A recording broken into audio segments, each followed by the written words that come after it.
3 हफ्ते पहले जब अमेरिकी राष्ट्रपति डोनाल्ड ट्रंप ने गाजा के लिए अपनी 20 सूत्रीय शांति योजना पेश की थी, तो पूरी दुनिया में उम्मीद की किरण दिखी थी। 2 साल की खूनी जंग के बाद इजराइल और हमास दोनों ने इस योजना पर मुहर लगाई थी। लोगों ने सोचा था कि शायद अब गाजा में शांति लौट आएगी, बच्चे फिर से स्कूल जा सकेंगे और लोग अपने बर्बाद हुए घरों को दोबारा बना सकेंगे। लेकिन सिर्फ 3 हफ्तों बाद ये सपना टूटता हुआ नजर आ रहा है।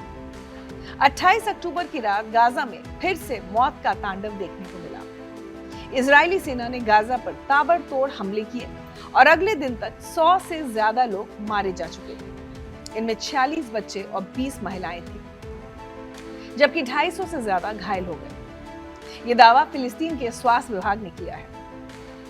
अस्पताल में लाशों का अंबार लग गया। गाजा सिटी के अल शिफा हॉस्पिटल में 45 घायल पहुंचे, जिनमें से कई की हालत बेहद गंभीर थी। दीर अल बलाह के अल अक्सा हॉस्पिटल में 3 महिलाओं और 6 बच्चों के शव पहुंचे। खान यूनिस के नासिर अस्पताल में 20 शव आए, जिनमें 13 बच्चे और 2 महिलाएं थी। और मध्य गाजा के अल अवदा अस्पताल में 30 शव लाए गए, जिनमें 14 बच्चे शामिल थे। अब सवाल यह है कि आखिर ये हुआ क्यों? 3 हफ्ते पहले जो सीज फायर लागू हुआ था, वो अचानक कैसे टूट गया? इस पर इजराइल का कहना है कि रफा में हमास के आतंकवादियों ने उनके 2 सैनिकों को गोली मार दी। इजरायली प्रधानमंत्री बेंजामिन नेतन्याहू ने तुरंत हमास पर सीज फायर तोड़ने का आरोप लगाया और गाजा पर बड़े पैमाने पर हमला करने का आदेश दे दिया। उधर हमास का कहना कुछ और है। हमास ने रफा की गोलीबारी में शामिल होने से साफ इनकार किया है। उनका आरोप है कि असल में इजराइल ही लगातार सीज फायर का उल्लंघन कर रहा है, और यह आरोप बेबुनियाद भी नहीं है। गाजा के मीडिया ऑफिस के मुताबिक 10 अक्टूबर को सीज फायर लागू होने के बाद से इजराइल ने 47 बार इसका उल्लंघन किया है। इन उल्लंघनों में इजरायली सेना ने आम नागरिकों पर जानबूझकर सीधी गोलीबारी की और कई लोगों को हिरासत में लिया। इस दौरान 38 फिलिस्तीनी मारे गए और 143 घायल हुए।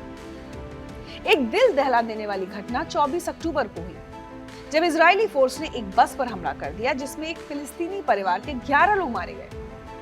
ये परिवार गाजा सिटी के जैतून इलाके में अपने घर वापस जा रहा था, जबकि इजरायली सेना का कहना था कि वो येलो लाइन पार कर गए थे, जो एक काल्पनिक सीमा है जिसे इजरायली सेना ने खींचा है।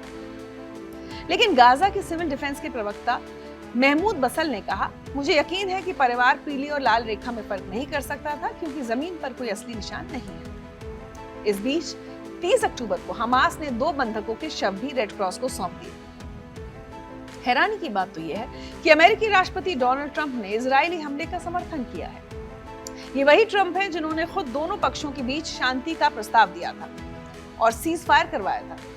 लेकिन अब कह रहे हैं इजराइल ने हमला करके सही किया, और ये सैनिक की हत्या के बाद इजराइल की जवाबी कार्रवाई है।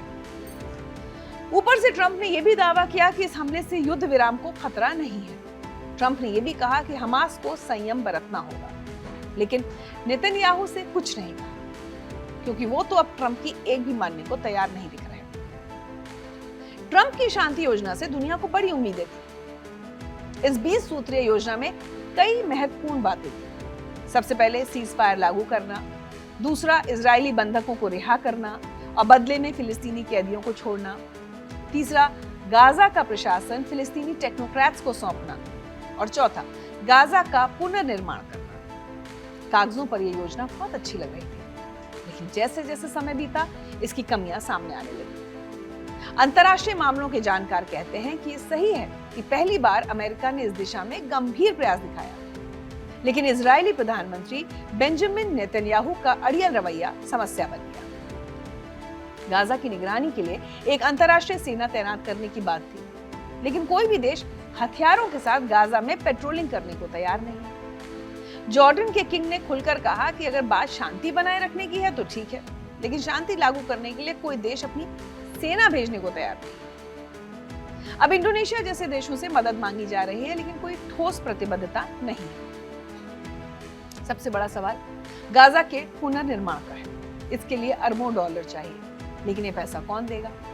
किसी देश ने कोई आश्वासन नहीं दिया है, और हमास के हथियार डालने से लेकर 2 स्टेट सॉल्यूशन तक का कोई साफ रोड मैप नहीं है। इजराइल पर भी कई सवाल उठते हैं। क्या नेतन्याहू वाकई शांति चाहते हैं? अगर हाँ, तो फिर सीज फायर के बाद भी 47 बार उल्लंघन किया, अपने ही घर लौट रहे फिलिस्तीनी परिवार पर हमला किया। बेंजामिन नेतन्याहू का असली मकसद क्या है? अंतर्राष्ट्रीय विशेषज्ञों का मानना है कि नेतन्याहू का अड़ियल रवैया शांति में सबसे बड़ी बाधा है। चाहे मृत बंधकों के शवों को लेने का मुद्दा हो या गाजा की सुरक्षा का, किसी भी मामले में वो लचीलापन दिखाने को तैयार नहीं है। क्या रफा में वाकई हमास ने हमला किया था? हमास ने इससे साफ इनकार किया है और अमेरिका के कुछ सूत्रों ने भी हमास के उल्लंघन की बात से इनकार किया है। तो क्या ये इजराइल की तरफ से सीज फायर तोड़ने का बहाना था? चौथा और सबसे अहम सवाल, 100 से ज्यादा लोगों को मारना, जिनमें दर्जनों बच्चे थे, क्या ये जवाबी कार्रवाई थी या फिर नरसंहार? यहाँ अमेरिका की ट्रंप नीति साफ दिखती है। एक तरफ वो शांति योजना की बात करते हैं, दूसरी तरफ इजराइल के नरसंहार का बचाव करते हैं। अमेरिका के कुछ अधिकारियों ने भले ही हमास के उल्लंघन से इनकार किया हो, लेकिन राष्ट्रपति ने खुद इजराइल का साथ दिया है।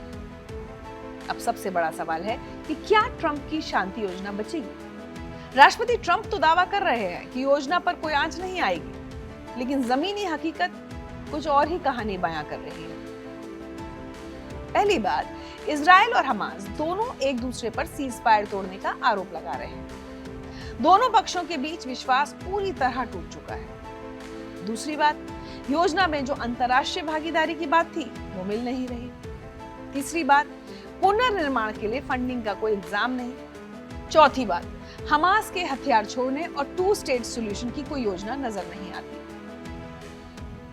10 अक्टूबर के बाद से जो उम्मीद जागी थी वो अब टूटती नजर आ रही है। गाजा के लोग जो सोच रहे थे कि अब वो अपने घरों को दोबारा बना सकेंगे, अपने बच्चों को स्कूल भेज सकेंगे, वो अब भी मौत के साए में जी रहे हैं।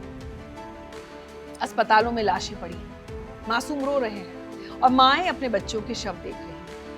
सवाल यह है कि कब तक, आखिर कब तक गाजा के लोग इस तरह मरते रहेंगे? कब तक इजराइल को अंतर्राष्ट्रीय कानून तोड़ने की छूट मिलती रहेगी?